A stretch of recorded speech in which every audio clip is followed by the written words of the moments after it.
Yeah, that's a fucked up fucking daylight savings time change. What do you mean? Like Switzerland and Europe, like, we all have daylight savings time, but it doesn't change at the same time as you guys. Like Europe changed last night. Oh, really? It's like winter time. Oh, yeah, baby. Screen's kind of weird. Yeah. It's never done that before. All right. Can you all hear us? We got a mystery man with a dot. We got Grant, who just joined.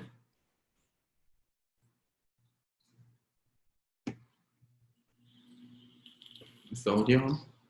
Yeah. Should be. I haven't seen anyone talk yet.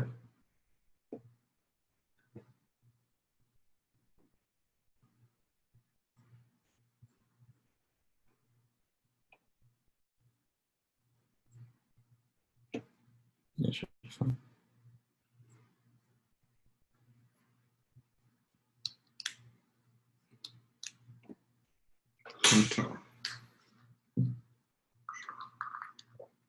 What up?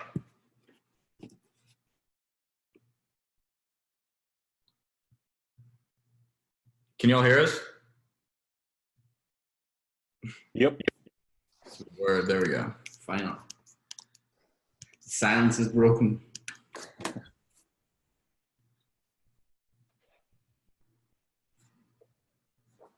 Hunter says at work, just listening in. Work. We got Bree and Matt Kelly, of course.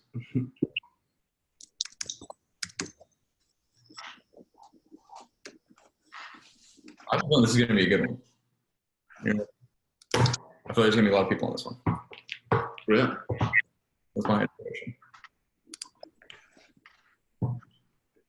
Hey, how are y'all doing? What's up, Bree? How are you? Good. Kind of sick, this weather. Yeah, I'm not feeling too good right now myself either, but you know. Do what you got to do. Say it again? Like I said, I'm not feeling too well myself either, but you got to do what you got to do. Right.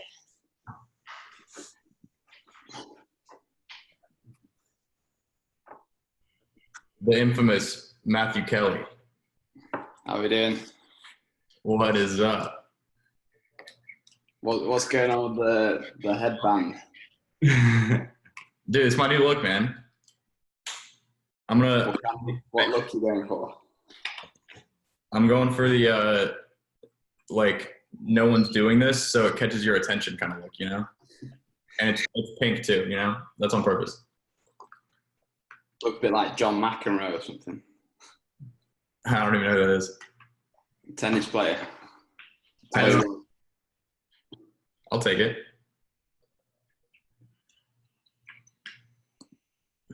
All right. Well, I'm guessing we'll probably get some more people trickling in, but I feel like we'll probably go ahead and get started. Get started with Mr. Grant said he's just listening in. I'm curious to hear from Grant. I wish that he would mic up so we could. I'm curious to hear what he thinks about the program so far. But if not, no worries. We can just start with Bree. Bree, how are things going with you? It's pretty good. So right now I'm just setting up my store for November. I'm just moving prices around, seeing, getting everything to like 70% off just for like Cyber Monday in November. I'm just going to blast it for the whole entire month. So like Thanksgiving sale or something. So I really don't have any questions right now. Just setting everything up and listening today. Okay. Cool. Yeah, that's a good idea. I think what I'm going to recommend doing is starting kind of like pretty like this week, honestly. or very, very soon, like a pre-Black Friday sale to just try to kind of get some things working, add creatives, audiences, and really just figure out, the main things that are working. So that way, by the time Black Friday, Cyber Monday rolls around, we'll really be able to scale up and have things that are already working. So we won't have to be testing and we can just be fucking scaling. Right. That's the plan. So, Matthew Kelly, what's going on with you, brother? You got a new build, yeah? Yeah, new build. Just working my way through it. So should have it ads up and running in the next few days, I think. So, and then, just optimizing from there, I guess. So. Hell yeah. I'm excited to see what you're able to do with that new build. I think that's really I think compared to the last build, I think it's a lot better, to be honest. Yeah, I think the problem with the last one was there wasn't enough specificity. I think there's another person, I forgot who it was. There was another person who had a similar build before that, but it was specific. There was some specific stuff to Jeeps, not just, cars. It was specific to Jeeps, and I think whoever had that did pretty well with that. So I think your new build has a lot more specificity and a lot more of a specific audience. So I think. But I think I'm better for having the other build as well, just for the experience and stuff. So. Oh my! You're going in with like so much more knowledge now. Even a lot quicker as well. So. Even though it's a quote unquote failure, right? But that's like you probably learn more from that than from just about anything else that you've ever done. Yeah, definitely. So, in that sense, I feel like not unstoppable, but close to it. Fucking unstoppable. There we go. Cool. So, no questions then? Nothing at the moment, mate. To be honest, I'm sure it'll be more so once I get into it. So, word. I guess with this kind of build, from what I've seen, it looks like it's kind of like a creative kind of game. So a lot of it looks visual. So yeah, there's something to focus on, I think. Definitely. Honestly, with almost any e-com store, it's going to be like between important to very important, like the whole creative and design aspect. Definitely. The more selling you can do without people having to read the copy, the better. Yeah. I like that. Grant, you said you unmuted your mic. Can you talk?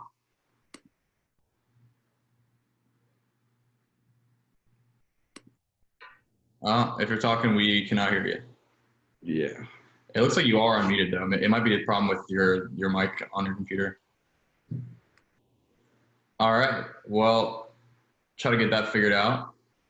Let's move on to Michael Glover. What's going on with you, brother? Glover. Is that how you say it? I think so. They've gone for Glover. That's Glover. Oh, all right. Well, let's see what he says. Michael, you there? I was going to say, brother. Did you mute him? Oh. All right. We can hear you now. Yeah, cool. My dad always gets like pissed off when people say Glover, so it's Glover. Told you. Stuff's going good. I literally just had my second call with Michael King, so that was good. Obviously went through loads of stuff there. This month has been pretty good. I'm making sales. It's kind of like it's about break even, maybe a little bit of profit at the moment.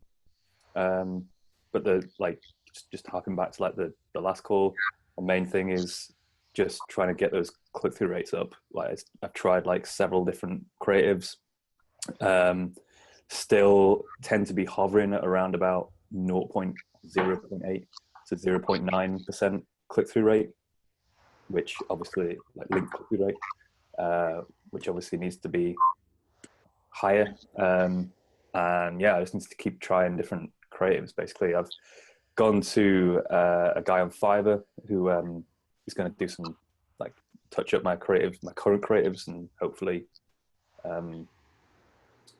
just drive them higher. I don't know. I tried like different images and stuff like that, and it feels like I like almost guaranteed a 0.8% click through rate every single time.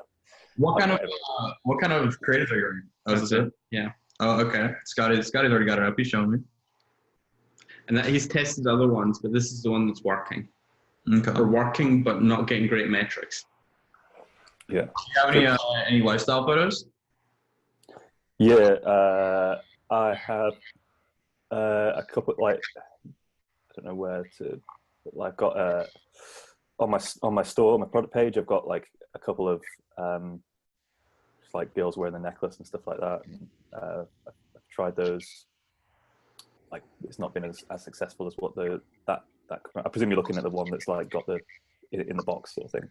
Yeah. Mm-hmm. Yeah. It's just not been as successful as those. So I've tried Scotty after last week. I just took the background out and tried to like just make it like brighter, the background, with like just add some color to it and stuff like that. It basically performed like exactly the same as what the current one is doing. So yeah, so I've gone to Fiverr and just basically just got a guy to just see if he can create something for me that's like more eye-catching, scroll-stopping sort of thing. And also I've got... What's your audience? Who are you advertising to? Right now, I've got like various different ones. So the most profitable one right now is just targeting coffee. But I've also been running profitably with lookalike, view content lookalike. I've just in the past like day or so crossed the 100 add to carts in the pixel, so I'm going to create a lookalike on add to carts as well. Okay. I would say my initial impressions are that this could potentially, like, the thing that I'm seeing is like it's the ad is decent, but it doesn't really like feel like it's speaking to anyone. Like, I mean, obviously it's coffee lovers, but that's kind of general. And I'm not saying it. I'm actually interested to hear what you think about this, Scotty. Like, since the product is like kind of a sciencey type thing, I'm wondering if you would do better targeting like a more specific niche of people who are within coffee lovers, of people who are like maybe science teachers or chemistry, like stuff related to stuff like that, where you're kind of combining the two things of like coffee and also science. Okay, cool. Yeah, I would perhaps niche down to students, like of all kind. Mm-hmm. It's different because students in the US are a bunch of dumbasses who don't know what a molecule is. Yeah, no one would even know what that is. Yeah, I mean, I think that's why the creative works well, because without the backdrop that it's on, there's no tie-in to coffee. Because like, who the fuck knows? Yeah. This is coffee. So I think the backdrop could be way better. Like if you made it yourself and try to think about what could we have as a backdrop. What do you think of like a meme? Or like not a meme, but like some sort of funny slogan or some shit about coffee. You know how there's all those coffee memes? If you could turn something like that into have like design with line of text, the necklace, line of text. Yeah, something like that could work. Maybe something that just got me thinking along the lines of like that kind of like self-deprecating humor where it's like, where people, I don't know, are just like hating on themselves basically. Cool. Like, can't do shit without coffee. Yeah, shit like that.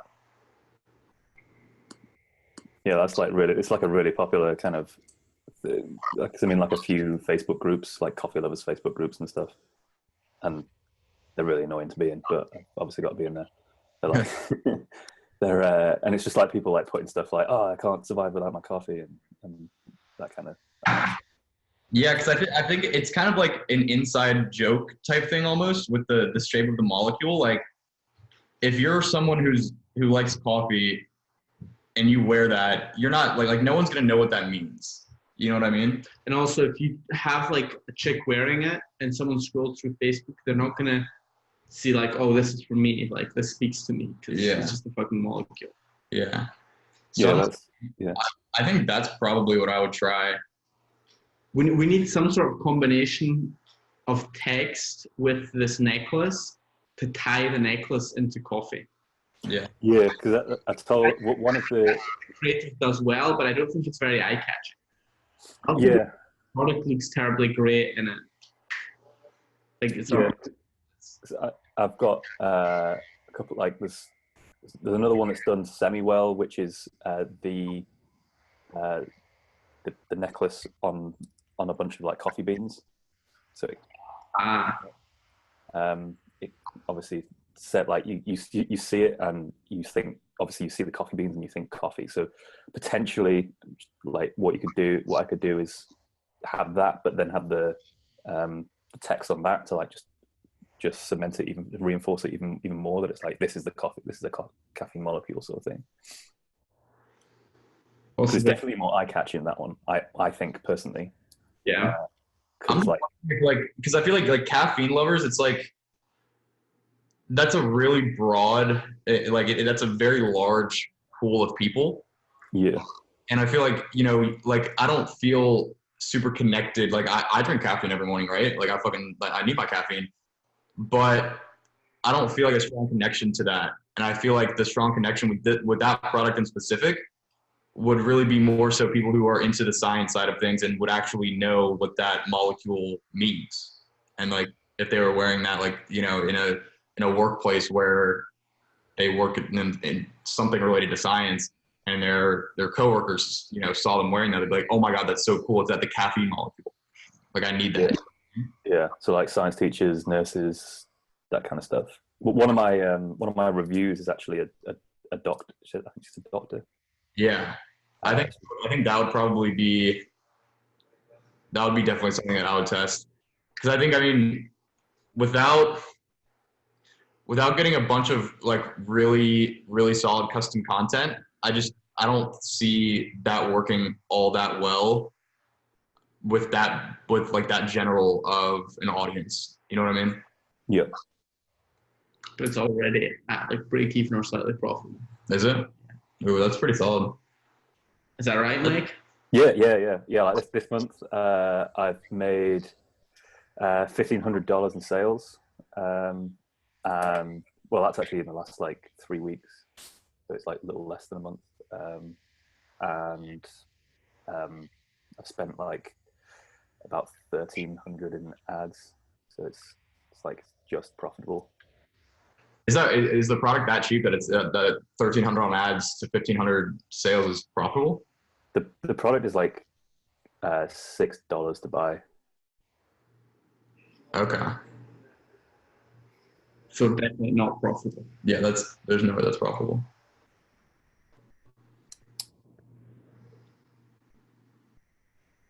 I mean, how much are you charging? $29.99. $29.99. Oh, we can do that math real quick. 29 times, or what, 1,500? 29. 51 times 6 is 300. Oh, yeah, that's break even, yeah, that's close to break even. Yeah. That's solid. Probably niche down to, yeah. Is your copy like your product page copy? Does it speak to the sort of geeky science lover person? Not at the moment. It goes down to the angle of kind of connection with other coffee lovers sort of thing. How about trying both in your ads and in your product, copy sort of the angle of combine your two loves in life, science and coffee? Okay. Yeah, I think that's solid. Put that in a more eloquent hook. Yeah. Yeah. I would probably more so focus on the science aspect of it, because I feel like there's so many people who are just addicted to coffee in every single life, that if they feel like it's made, you know, for the thing that they're really passionate about, which is, you know, their job, working in something science related, and then it's also congruent with something they're also really interested in, but maybe not quite so as much, coffee. Just fucking addicted. Yeah, I feel like that could definitely work. Cool. Dope. But also like obviously just trying to get a more eye-catching creative as well, sort of thing. Yeah, I mean, at this stage, what I'll probably do is I'd either make a copy of your current product page, or I would just save the copy that you have right now so that you can go back to that if this doesn't work. And then I would write new copy for for your product page that's more specific to science related stuff, and then create new ads as well, and then get those up with more science related interests as opposed to caffeine and coffee related interests. Cool. If the coffee interest is working the best, I would probably still run that as well and just see how that does. I wouldn't go into the interests for the science targeting. I would just do that with coffee. You think? That's tough though. Why? Coffee is probably such a huge broad interest. Yeah, but that's what I'm saying, is you're gonna have so many different people that don't care about science. You know what I mean? Maybe Facebook will, maybe Facebook will be able to tell. I'd probably try both, but I think that's probably the first thing I would test. Yeah, I mean, I guess you can also test. You're saying target science and just assume that people are going to be drinking coffee. Yeah, and you're kind of target coffee and assume people are going to be interested in science. Yeah, I'd probably try both. Okay, cool. Let's try that sort of big idea of combine your two loves. Yeah. I mean, I could even see something just super cliche, like science lovers are going crazy over this caffeine molecule necklace. Like even something like that. I feel like the product is it's pretty unique, Like it's not something you would see every day. It's not something you can just go and buy in stores. So I might even try something as cliche as that. I see that all the time, dude. We talked about that a couple months ago, and I see that all the time in so many different niches, and it works. Obviously it works. Kind of. I think it's like the general stores just run ads for 150 products a week, and they use that ad for everything. Yeah. I mean, I don't even think they don't put in the work to write. They just change out two words. Right. But it doesn't even have to be the specific wording of that. It's not to be the exact same, but I like the overall concept of it is I don't know. It's just making people think that people that are like them are already interested in this product. Yeah. You know what I mean? So you can word that all different ways. Cool. And you said what I can do is just clone the product page, but then just run them to that separate product page. I mean, the only reason I say that is because I would just want to have the copy that you have now saved somewhere so that you could revert back to that if this works, if this if on the off chance this new test that you run works even worse than what you're doing now, then you could easily revert back to that. But you don't have to necessarily make a different product page. Just make sure that you have the copy saved somewhere so that you can go back to that and it was already there. And really that's just you want to know, just generally speaking, the things that you have tested and the types of results that those things have gotten. So that when you're testing things down the line, you'll be able to go back and see, okay, this worked pretty well. This didn't work well. I changed this, and then this, started working not quite as well. So I should probably go back to that, or I changed this and then it started working much better. You just constantly want to be tracking what you're changing so that the specific changes in the results. What those changes were from, if that makes sense. Yeah. It's just so I'm just thinking out loud. I have two ad sets that are at 1.3, 1.4 ROAS right now, which I'm kind of just gradually topping up every few days and scaling up budget wise. So I was thinking if I could just keep one page the same, create another one, but then run the new ads to this new one, or is that just confusing it too much? If I'm going to change the copy on it. You can do that, but you're going to risk the original kind of dying off if you use the same interest, even if you don't. I would probably keep those running. That's what I mean. Because I'll keep the old ones running, and then to the old copy, which is obviously working for that. Yeah. But then have a separate product page that is going to be more targeted towards the science stuff. Yeah. That is going to get traffic from different ad sets, more targeted ad science. But just like realize that the original may die off in the process of starting up something new.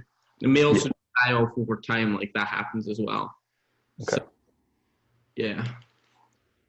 And you'll probably want to hide, like, not put one of the variants in any collections. Yeah, make sure it's not on the homepage and stuff like that. Yeah. You want to have two different product pages for the same product that we're finding. You want to have one that people can at least find, and like you can send traffic to the other one. You just not show up on the homepage or any collection pages or anything like that. Cool. Word. Well, I think you got some work to do, Michael. Definitely got some work to do. Yeah, you just give me like a shit more work on top of like what Michael gave me as well. Yeah. What did Michael King tell you to do? Michael was just talking about like scaling stuff, and then like we were because obviously it's our second call, so we were just talking about like once we do find that creative, and like how to find that creative, and then where to go from there. Like once that is successful in terms of like taking it through like lookalike audiences, view content, add to cart, purchases, and then going worldwide and stuff like that. Except obviously that's just like taking it a step at a time. But I would actually, like, if you get this working a little better, try worldwide. Yeah. Worldwide's doing way better than US at the moment. Right. Okay. Cool. That sounds good. Cool, Michael. You got any other questions? No, it's all good from me. Dope. Thanks, guys. Very welcome. No worries. All right, Joey. Joey, you mic'd up, brother? Mic'd up and preferably vitted up, too. We like to see your beautiful faces. Hey, how's it going? What's up, Joey? Good. How are you guys? Hanging in there, man. Hanging in there. What's going on with you? Just been trying to make my ads more consistent. I've been slacking a little bit on it and busy with the food truck, so I'm trying to get back into it.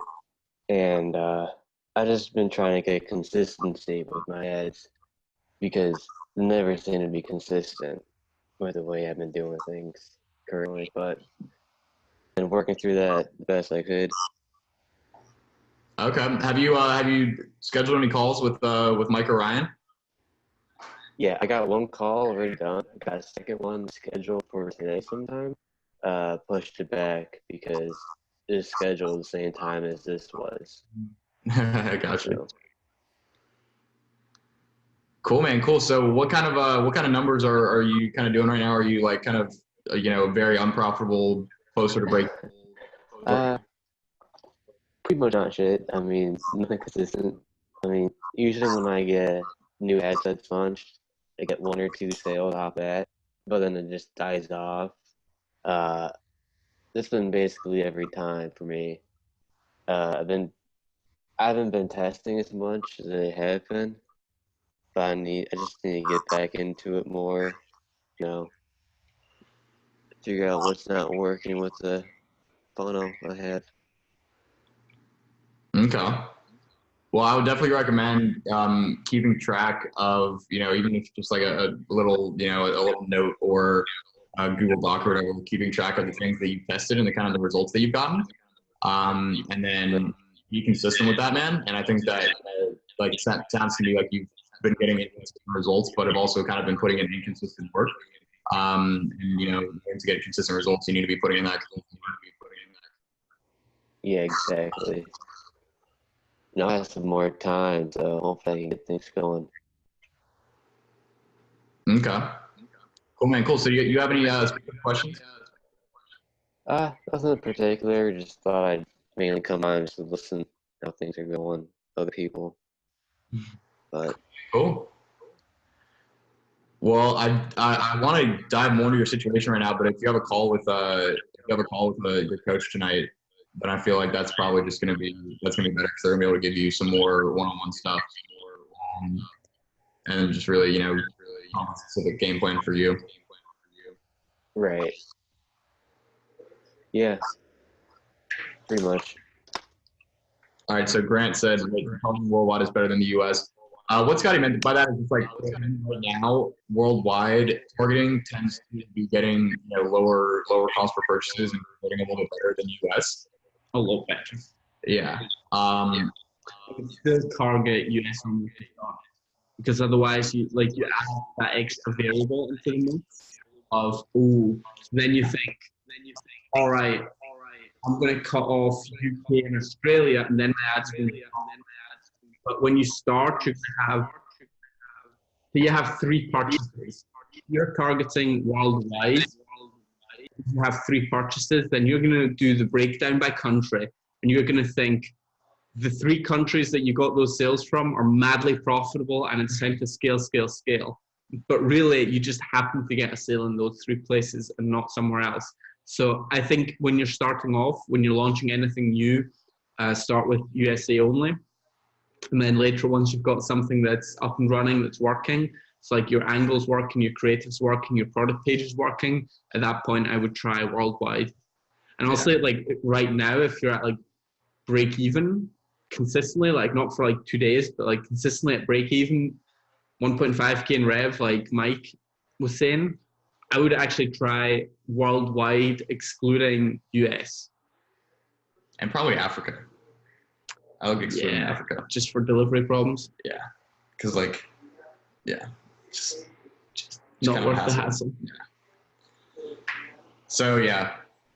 I think the one of the main reasons that we, the method that we teach and the method that we do is US only to start is because that is going to give you a better chance, in my opinion, of getting profitable, because it's a complete, you're taking out an entire variable, which, you really want to make things as like simple on yourself as possible.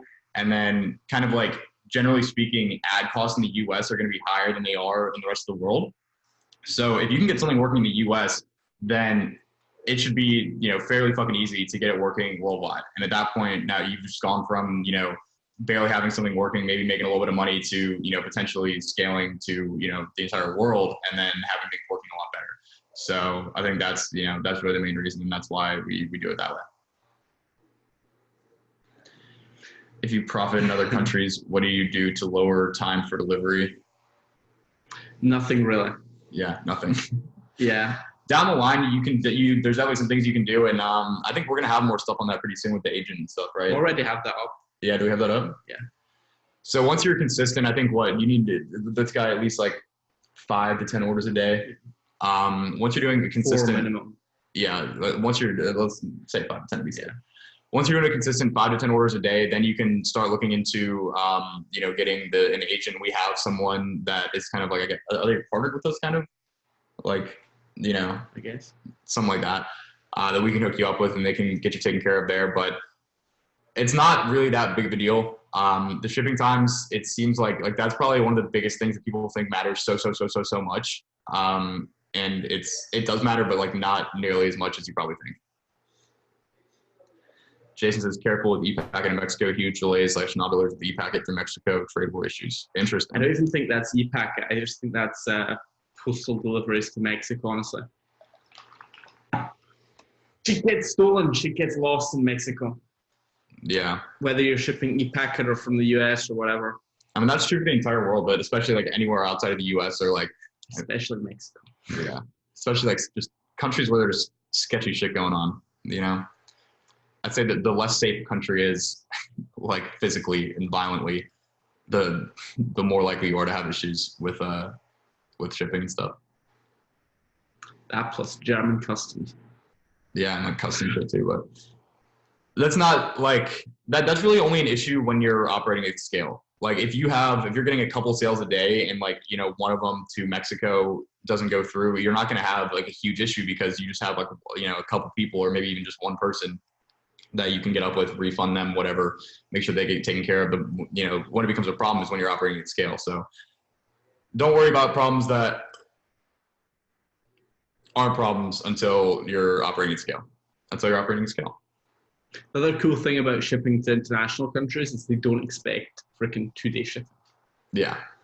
Like if I'm in Switzerland and I try to order something off Amazon, like 10-day delivery time is absolutely normal.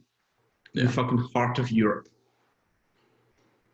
Yeah, I think that's another thing you got to keep in mind too. Is like that's one of those things that gets like your own bias kind of plays into that because of Amazon in the U.S. and how they're not only did they just revolutionize the entire the shipping industry with 2-day shipping, now they're moving it to 1-day shipping. And we're really spoiled with that here in the States, and like the rest of the world is not like that yet. So keep that in mind for sure. All right, Jason, you got anything? You got anything to add? I'm guessing you're probably walking somewhere right now. I was just in the sauna. I'd be more interested to hear about how your TV appearance went. Oh yeah. Yeah, man. Can you guys hear me? Yeah. Yeah. So everything went well with that, and I actually got like partnered up with some children's hospitals and shit from that. So I've been focusing a lot on, and I know this is kind of off topic, but like a lot of doing sales without ads, like kind of doing partnerships and shit. So I've been spending a lot of energy on that. And besides, like, Facebook for me lately has just been dog shit.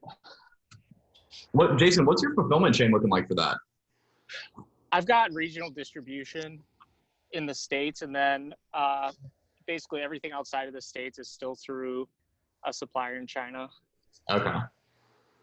Have you got your own like custom product made, or are you still running pretty much AliExpress just with a more reliable supplier? No, I don't do AliExpress anymore. I got like a agent that sets it all up for me, and I pay them like, it's kind of high, but I pay them like $1 extra per product per unit basically. So it does add up over time, but it's a lot more reliable. And I mean, I was having a lot of like, the thing I brought up about Mexico was I had like $1,500 of shit not make it to Mexico. Just like lost. So that's why I brought that up. I started advertising to Mexico because my product is like a kid's product, and they got big families down there, and I was getting a shitload of sales, and then they were never showing up. So I had to like FedEx and pay a lot of money and like express track shipping to get it solved. What I was trying to ask is like, do you have like a custom product yet, or are you still running? Oh yeah. You have like custom packaging? I have custom packaging, custom products, and the way I was when I was drop shipping it didn't like come with a case and shit, so I have like a case and stuff with it now too. That's dope. You increased the price or just left it the same? I'm gonna start testing that. For me, like Facebook has been super volatile the last like, I don't know, 2 weeks. Like it's just been, I can't like make any decisions. So I've kind of just been like letting it sit until something happens and making small changes. But I also I've heard Pinterest is like untapped. And again, I know that's out of the topic here, but so I started advertising through there because you get like $5 CPMs in the US. Yeah. It's like super cheap. So I'm just trying to see if I can like minimize the volatility that I've been having lately. And I know it's hard to like not be able to predict or anything. And I don't really know why it's happening. Yeah, that's what Grant asked in the chat. Why is your Facebook dog shit? Yeah, it's just super volatile. It's been like up and down every like third day with no changes. And I can't point to, I've got like a couple of coaches that I get advice from too. And I just had them look through my dashboard, and it's like, there's no like single point failure. So I really don't know. I was reading someone on Twitter was talking about how like Shopify backend might be like affecting ad performance because like Shopify had like a couple outages earlier this week or something. So I'm starting to look into that instead of assume it's Facebook's problem, just to see if something's going on there. Gotcha. Yeah, man, that's the nature of this game. It's ups and downs. Well, that's why I'm trying to like get out of. I'm trying to eventually move towards not relying on ads for sales. Yeah, I think that's a good move long term for sure. Having not even just not relying on ads, but just having a more sources. just having a more cohesive traffic strategy where it's not just all one source. I think that's really the goal long term for everyone. And for all you guys listening, especially like, you know, some of the newer people like Grant, don't let this like distract you and make you think that you should be trying to get ads right now before you even have anything working. Because that is much further along than I'll say most people in the program. So just keep that in mind. It's stuff to be aware of, definitely, but it's definitely not something that you want to be diving into and spending your time on before you have something actually converting. Oh, and yeah, just to be clear, like you make a lot of money with Facebook too. Like I'm not saying I don't make money with Facebook. I'm just saying, I think once you get to like a certain amount of like spend, it starts to, I think there's like a plateau, like you're spending low budget and it's relatively consistent. Then you get to like the $1,000 to $2,000 range and it starts to be erratic. And I think once you get past that, it like stabilizes out. And I'm like slowly ramping my budget up, and I'm in that volatility zone, because everyone I talk to spends 10K plus, like they don't have issues. Like just to clarify, you're talking per day. Correct. Yeah. Yeah. And that's what I've heard. So I'm in like this erratic zone right now. And so Gotcha. Well, good luck with that. Thanks for sharing, dude. That was it's super interesting that you were able to get on that outlet or whatever with your. Yeah, it was all set up for me, because this lady who sells high-end eyewear, like she sells glasses for like $1,300 a pop. Like it's in that kind of like category of shit. Mm-hmm. And she like bought the product, and it was when I was drop shipping. It showed up in like shitty Chinese packaging or whatever, and it was also priced higher than it is now, because I've been doing a lot of like price testing. And she like reached out to me like, I love this product, love the quality. Can I sell? Yeah, like really weird. Can I sell them in my store? And then she started to like set up all this stuff, and so so now I'm using all that stuff as creative in my ads to, you know, kind of raise the branding and authority of it. But it's pretty cool. It was interesting. And I mean, I've heard of shit happening like that. And I mean, I'm getting like requests for like $5,000-$6,000 orders on the back end, which is like super nice. And I'm just trying to milk that as long as I can. That's sick. What is that? Yeah, it's really dumb. It's like pretty crazy when you think about it. Who's ordering $5,000-$6,000 worth of fucking product? So like administrators of schools reached out to me through my ads. And so I said, right. So it's the way I've been kind of framing that offer is, you know, like this one school in Australia ordered 600 pairs of my product. And so I said, you know what, I'll charge you cost, which is really like 5x what I pay, but I charge them, I call it cost, and I say, well, I'll donate 100 pairs too. So, you know, it makes the offer much more compelling, and they're willing to bite on it. Dude, I would be fucking I'll be having VAs do cold outreach to schools everywhere. Yeah, so I've been doing that, and I'm getting no traction on that, because and this is what I heard actually when I was down doing that like spot, is that the decision maker in the school is generally like someone high up. And if I was outreaching all these administrators, like I had a VA go lead gen me like 500 school administrators just in my area, and they're all duds. Like no one responded. It's generally people reach out to me are where I get the money. It's really weird. And it just because especially like when they're getting emailed by some company, right? They're already skeptical, and they don't have a lot of authority and like all this shit. So it's what I've been noticing is like the people that reach out to me they're the hot leads, and I just have to frame the offer to not scare them away. Right. That makes sense. Oh, it's dope. Fun. Dude, it's fun. Yeah, man. I love how the online shit turns into real world shit. I think that's because it can get kind of like the online stuff. Like it's obviously it's super dope because it's all online, but then like, I don't know, day to day, it just like doesn't feel quite as cool, I guess. And when you're doing stuff in real life, it just, I don't know. I think it makes it much cooler. Like when we were in Arizona and you were doing, product shoots, Like we're just going over to that dude's house and just like, yeah, like that was fun. Like it's just like real world shit. I love that. Yeah. No, it's been fun, and I'm trying to scale up pretty big right before I'm trying to, and with people who have substantial spend, like I'm trying to just get something stable before November 1st. Like I'm really trying to get something to not be so erratic. Have you increased then compared to like September when it wasn't erratic?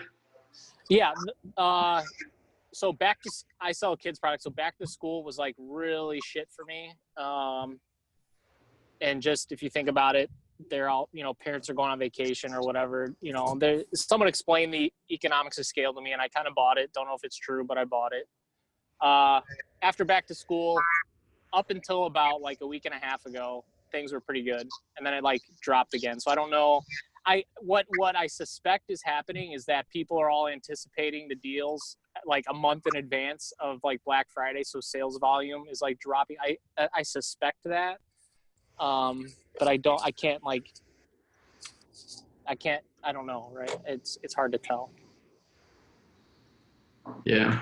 I don't know if people do you see like a drop in sales because people are waiting for Black Friday? I guess. I don't know. I don't know. My product's a little higher priced. So again, it might just be that. It might be that. I really don't know. I think that makes intuitive sense to me. I mean, last year I was doing definitely a little bit less volume right before Black Friday, Cyber Monday than I was like the week of, not the month. Yeah. Yeah. Again, I don't know. I don't know if it's something I did or. That's why I'm free Black Friday sales. See if I can combat that a little bit. Yeah. Well, and I will substantially drop the price and stuff, and yeah, but just trying to figure that out. That's my pain point has been I seem to go through cycles like every month and a half where it just gets erratic and then it's super stable and then gets erratic again and super stable. So I don't know. I wonder if that's having to do with the creatives and maybe not testing enough creatives or something. It could be. I don't know how much I should be testing, but I launch new creatives every week. Every Sunday, I launch new creatives. That's pretty solid. Are you running all on one ad account? No, I got 3 accounts. And it's across 3 ad accounts? Well, no, that's the thing, right? Like my spend isn't evenly distributed. So the account that I spend the most on might be down one day, or the account that, you know what I'm saying? It's not that the whole site is erratic. I mean, there are days where just for some reason I get shit traffic across the board, but most days it's usually like maybe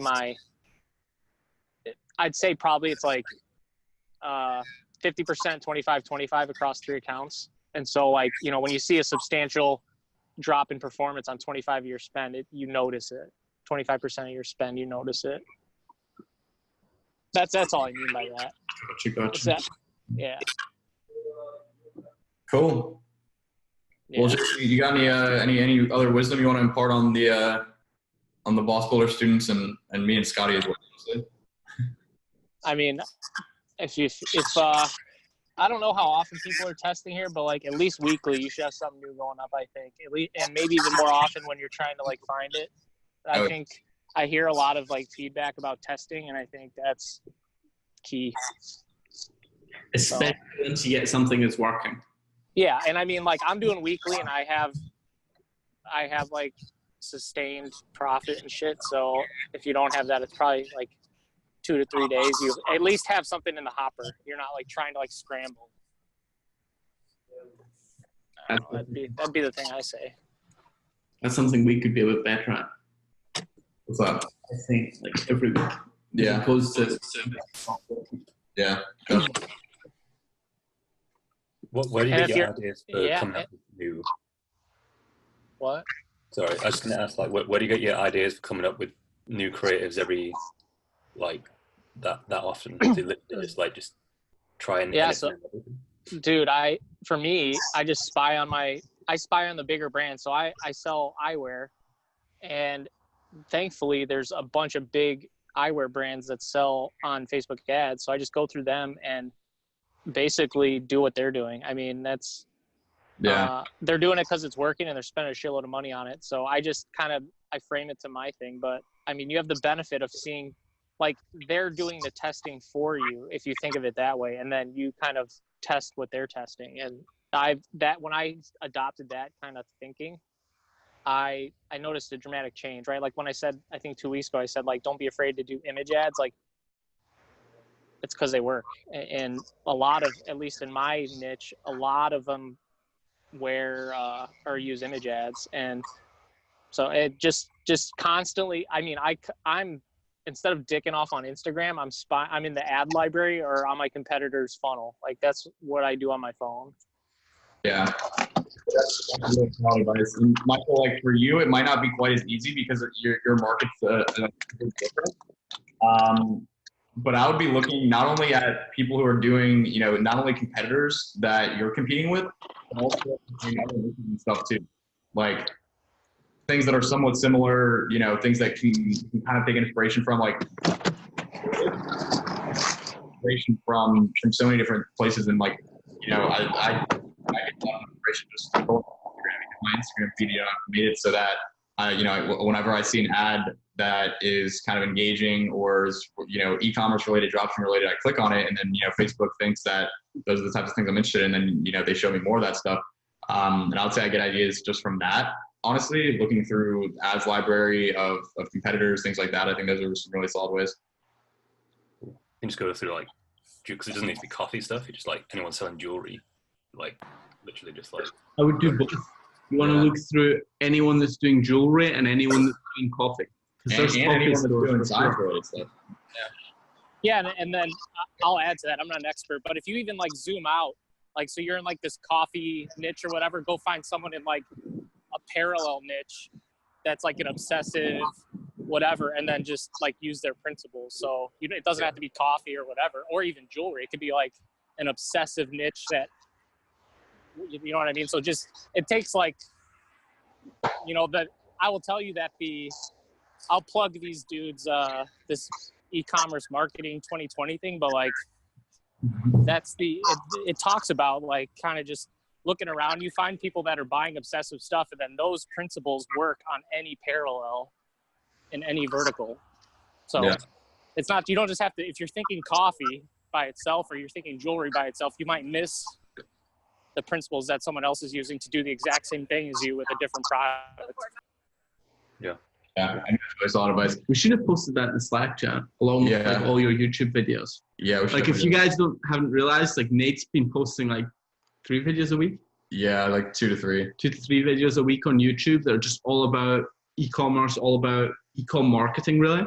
Just watching through that, it's honestly going to give you a shit ton of ideas for copy, creatives, angles, products, just everything. Yeah, because I'm really trying to grow my channel fast, and that, like, right now I'm putting out, like, I would say pretty fucking incredibly valuable content. Like, this is stuff that we really, like, could and we honestly might put it in the B.O.S.S School of Business, like some of this stuff, because it's like it's on par with that kind of that kind of level of content. So I definitely check that out. And then Grant asked, change it weekly even if it's profitable. So Grant, what we're talking about there is testing new things, not turning off what's already working.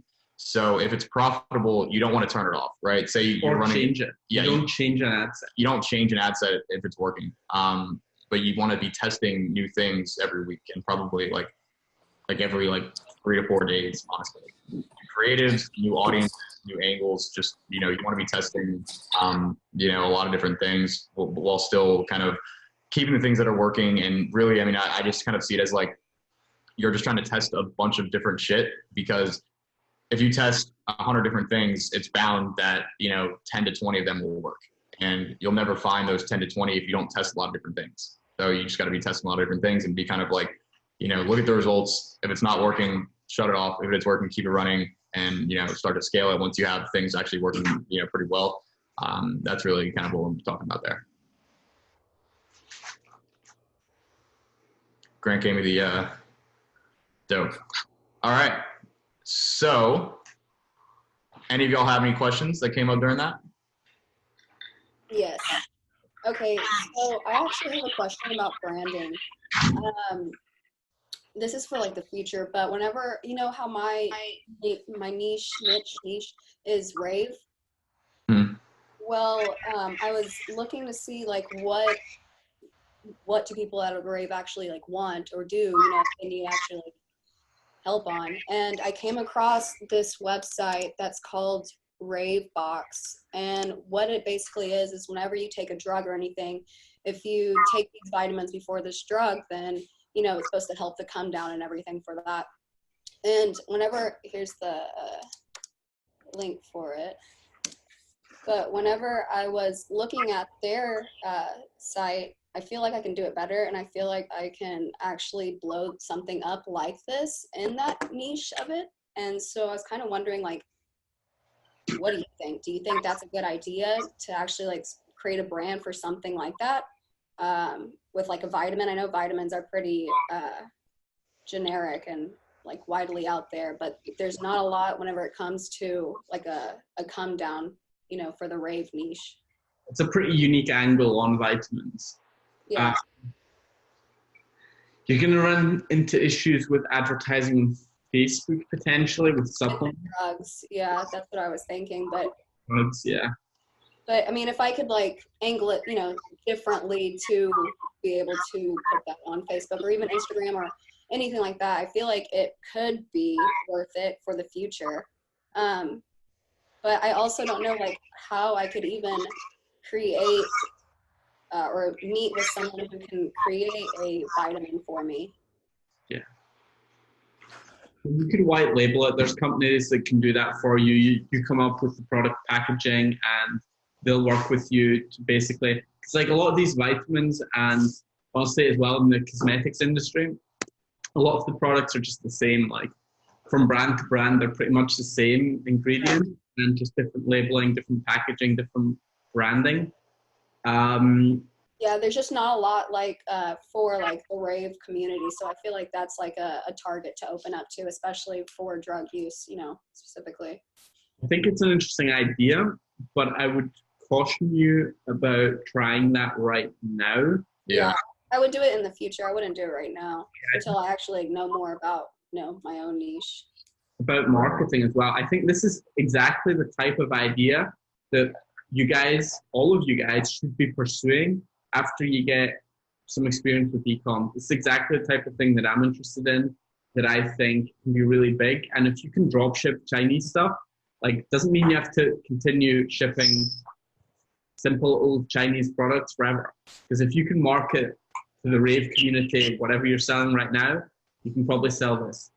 But trying to go from zero to creating your own brand with custom product with just like no in between, no drop shipping, no low inventory, no low startup options is going to be really tough. Mm-hmm. I mean, it's really tough as is. No matter how you slice it, it's really tough, and that's really why, we start off with dropshipping. That's why we recommend, kind of going through this process first, because really, I mean, you need like two things in order to do that successfully. You need money, obviously. You're going to need a lot of money up front to do that. And you're going to need the skills to be able to market it. And dropshipping is really like the only way that I see that you can get both of those things very, pretty quickly. Gaining the experience that you need to actually do it, well enough for it to work, and then also getting the money that you need to actually buy inventory up front, because it's going to be expensive no matter, how you slice it. Mm-hmm. Okay. And you never really want to be in the situation where you start a brand, order inventory before knowing if it's even going to work or not, and then just kind of hoping for the best, and then being stuck with all this inventory that you might not be able to sell. Right. So that's a situation you definitely don't want to be in. Okay. But I like the idea. Thanks. What were you trying to look up on Facebook? I was trying to look up how many likes their page had. It only has 450 likes, so it's like. I feel like they're branding it like very bad, and they don't know exactly how to do it. But I feel like, if I actually take time on doing that, I can actually blow that up. But no. What I've learned about like the rave so far is, it's very heavily targeted towards women and not towards men whatsoever. So I'm going to retarget it more towards men. I'm actually going to take off some of the products that y'all gave me and move it more towards men, like masks and everything towards men. And then I'm assuming that women will start to follow after that. But I'm going to target more in the men apparel, I guess. Okay. So that's what I'm going to start off this month. Yeah, I will. Cool. All right, so we got Tom joining a little bit late. Tom, you got a mic? Hey, can you guys hear me? Yeah. How's it going? It's going, man. How's it going with you? Yeah, not bad. Just thought I'd jump in for a second before I head off to the gym. Yeah, I've been in for a while, been in the program for a while, and finally I've had a good time. I can jump in. Fantastic. So what right now? What are you working on? Sorry? What are you working on right about now? Kind of where are you at? Oh, it's just testing Facebook ads mostly, just, throwing shit at the wall still.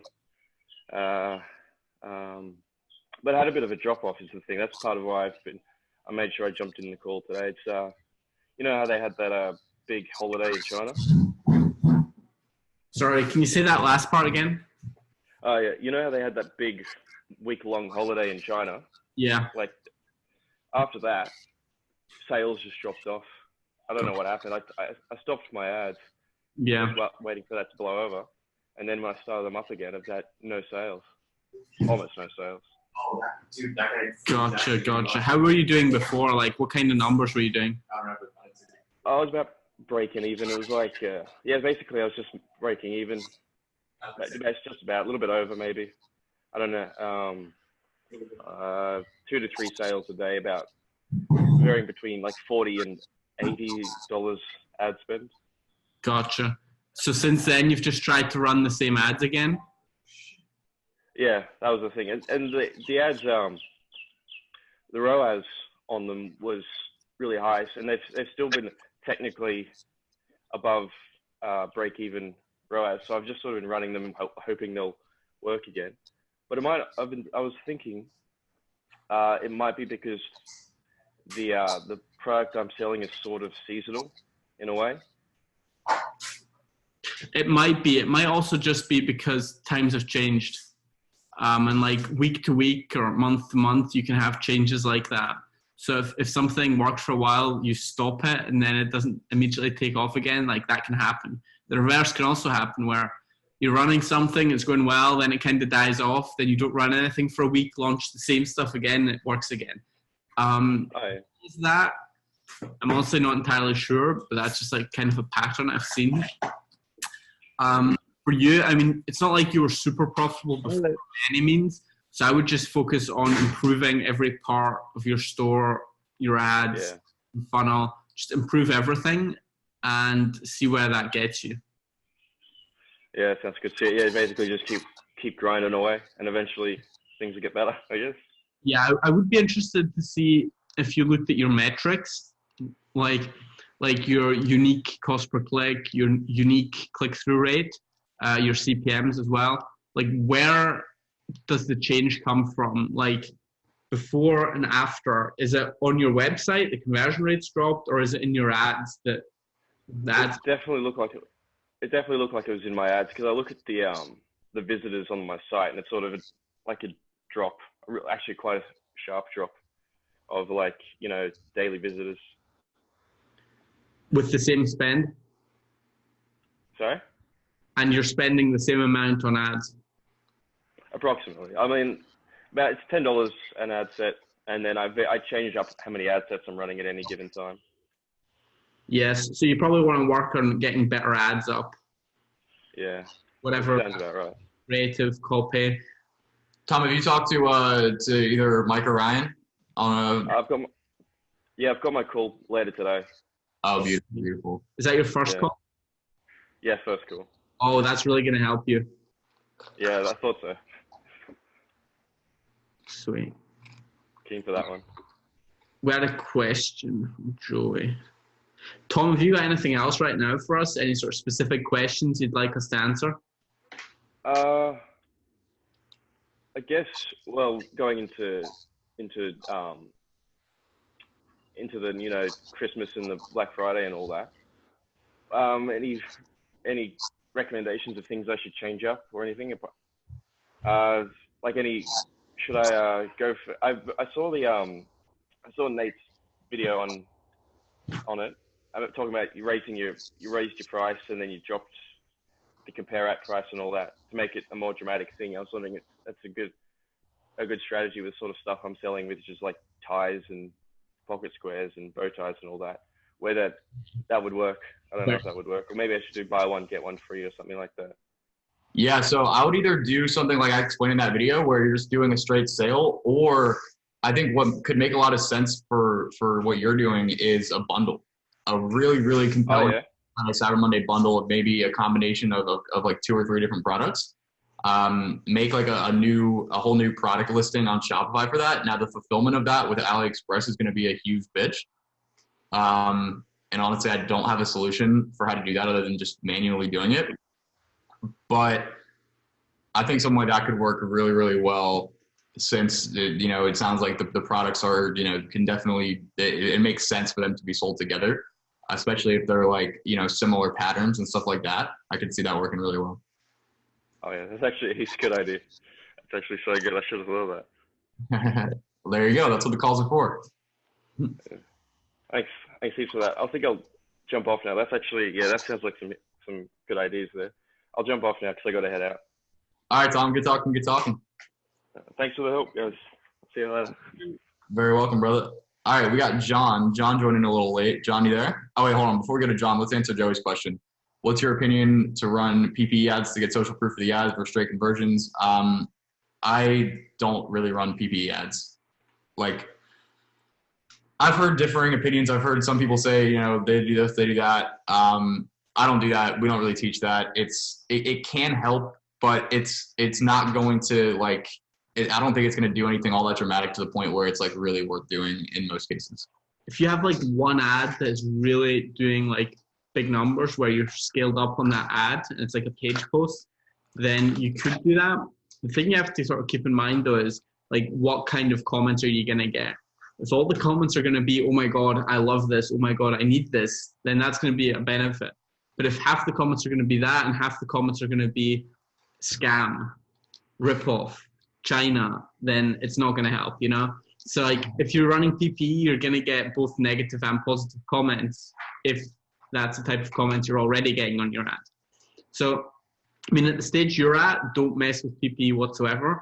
If you've got like a winning ad already that you're spending more on, like $100+ a day minimum, then it might be worth doing, but you have to keep in mind that all the positive comments you get and all the negative comments you get on your normal ads, like 10x that is what you're going to get PPE, both positive and negative. So cool. Definitely at your stage, don't mess with it. All right, John, you mic'd up? He does not appear to be. Oh, he's muted. I don't know. Sometimes if it's showing up that he has a mic, he definitely has a mic somewhere. Can you unmute him? I can. No, you can't.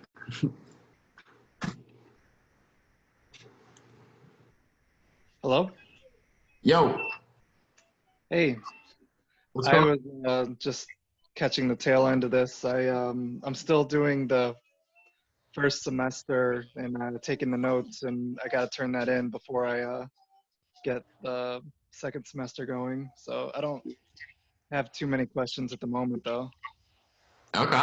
Well, appreciate you hopping on the call. How you liking the program so far? I think it's really helpful. Lots of good information in it. Can't wait to finish the notes so I can get started on the rest of it. Yeah, man. Dope. Well, you know what to do for that and everything? Yeah, I just gotta email it to support at Blue Ocean Commerce or something like that. Yep, that's what you got to do. And then we'll get you all squared away with semester 2, access to the B.O.S.S library, and instructions on how to schedule your first coaching call. Nice. Dope. All right. Anyone else got any questions?